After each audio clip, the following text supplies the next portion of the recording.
അനധികൃത സ്വത്ത് സമ്പാദന കേസിൽ മുഖ്യമന്ത്രിയുടെ ചീഫ് പ്രിൻസിപ്പൽ സെക്രട്ടറി കെ.എം. എബ്രഹാമിനെതിരായ സിബിഐ അന്വേഷണം സ്റ്റേ ചെയ്ത് സുപ്രീംകോടതി.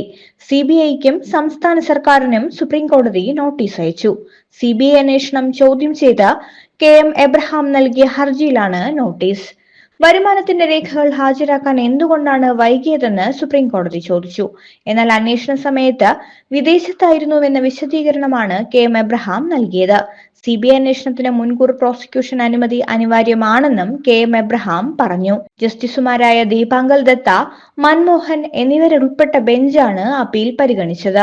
മതിയായ കാരണങ്ങളില്ലാതെ അഴിമതി നിരോധന നിയമം അനുസരിച്ചുള്ള സിബിഐ അന്വേഷണത്തിന് ഉത്തരവിടാനാവില്ലെന്ന് കെ.എം. എബ്രഹാം അപ്പീലിലൂടെ സുപ്രീംകോടതിയെ അറിയിച്ചിരുന്നു. സർക്കാർ ഉദ്യോഗസ്ഥനായിരിക്കെ നിയമ നടപടി സ്വീകരിച്ചതിനുള്ള പകയാണ് പരാതിക്കാരനായ ജോമോൻ പുത്തൻപുരയ്ക്കലിന്റെ ഹർജിക്ക് കാരണമെന്നും അദ്ദേഹം പറഞ്ഞു. 2009 മുതൽ 2015 വരെയുള്ള വരുമാനം മാത്രമാണ് വിജിലൻസ് പരിശോധിച്ചത്. 2000 മുതൽ 2009 വരെയുള്ള വരുമാനം കൂടി പരിശോധിച്ചാൽ കാര്യങ്ങൾ വ്യക്തമാകും. ശല്യക്കാരനായ വ്യവഹാരിയാണ് ജോമോൻ പുത്തൻപുരയ്ക്കൽ. ഈ ചരിത്രം പരിശോധിക്കാതെയാണ് ഹൈക്കോടതി നടപടിയെന്നും കെ.എം. എബ്രഹാം പറഞ്ഞു.